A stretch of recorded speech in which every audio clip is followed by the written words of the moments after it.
Oh. Hey, what's up mga idol, no? Ngayong hapon sa inyong tayo mga idol, no? So, magandang hapon sa inyong lahat. Balik. Okay. Hey, what's up mga idol, no? Magandang hapon sa inyong lahat mga idol, no? So, meron akong papakita sa inyong mga idol yung wag kong gawa na same pa rin sa ginagawa na Tinders, pero kakaiba ito kasi meron pong request si customer sa atin. Actually, yung customer, yung mayari nito is parang regular customer natin, no? So, meron siyang sinadjust or request niya na lagyan daw ng floor mat sa itaas.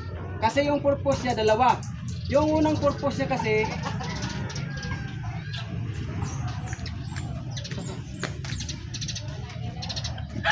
ito mga idol, no? So as you can see, meron siyang floor mat, no? Yung unang purpose niya mga idol is para matatagal yung bubong niya. Kasi merong yung ato po natin na plain sheet, meron po yung lugpit, no? So yung pangalawang technique niya, purpose niya dito is anti-heat, no? Para sa ngayon kasi sobrang init, no? So parang maibawasan yung init ng kanyang mga alaga, paninalagyan niya ng floor mat, no? Para naman hindi masyado tatagos yung init sa baba, no? Sa dito sa pang last na floor kasi up and down to, yung panglapang sa taas kasi malapit siya sa bubong, no? So kaya ito yung ginawa niya, pinalagyan niya ng floor mat para naman maiibsan yung init sa ibaba na room, no? Ito yung idea niya. So ito is hindi to akin idea to from sa may-ari ng tangkal. So dito naman kasi kung ano yung suggestion nyo, gagawin ko basta abot ng aking mga kaya, no? So kita nyo, so okay lang. Tapos dito na naman tayo sa marami kasi reklamo dito, no?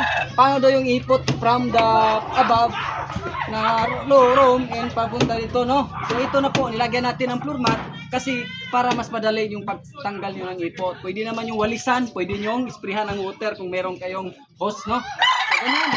Actually, ang request ni sir, yung hitaas lang.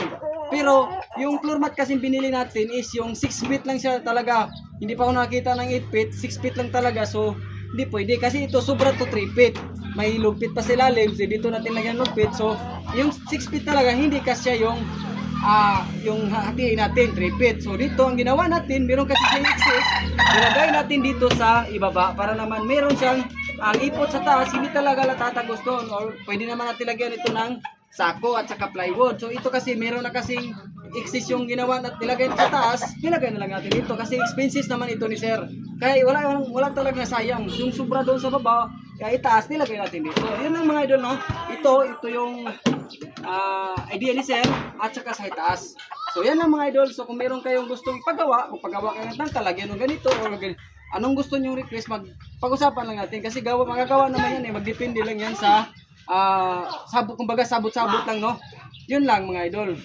So yun lang mga idol, wala nang iba kasi yung specs ng ating tangkal ganun pa rin eh, walang pinagbago. Ito lang yung anti-heat at saka yung lagay sa wala ng ipot. Yun lang mga idol. So thank you so much and God bless you all. Bye.